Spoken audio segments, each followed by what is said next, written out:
التاريخ بيقول عن البابا غبريال بن توريك أنه كان رجلا مصلحا وتقصيا وقانونيا وكنسيا.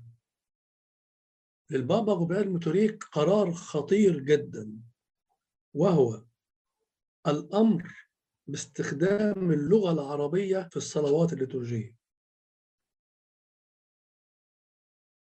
لأنه من غير المعقول أننا نصلي بالقبطية وهي اللغة التي لم يعد معظم الأقباط يفهمونها.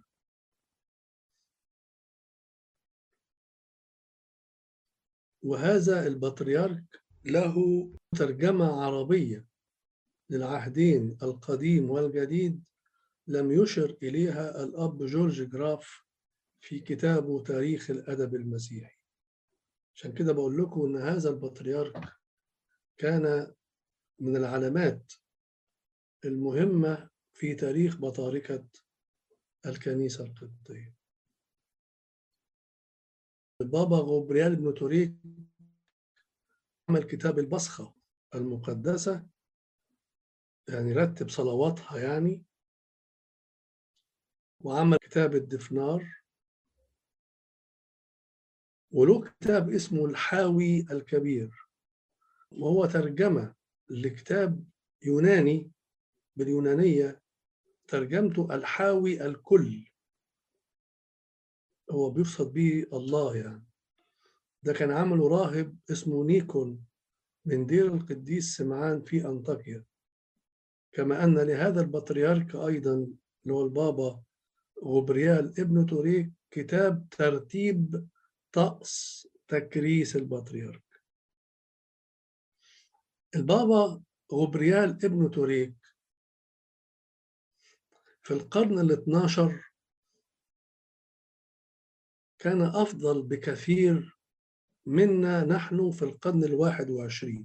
يعني اعكس كده الأرقام 12 21، لأنه كان متشدد جدا في ضرورة أن يكون الشمامسة متقنين للغة العربية. لما يقفوا يقروا فصول القراءات في الكنيسة باللغة العربية لازم تكون قراءة متقنة صحيحة، وهذا ما لا نعرفه في معظمنا في القرن ال21،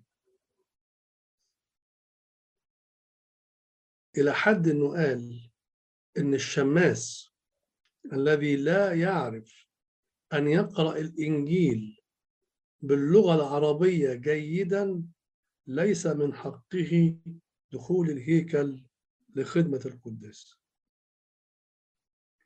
لازم نكون فاهمين كويس أن الكنيسة القبطية لم ترى في أي لغة أخرى غير القبطية لغتها الوطنية، إلا أنها لم تستنكف من استخدام لغة العصر أيا كانت.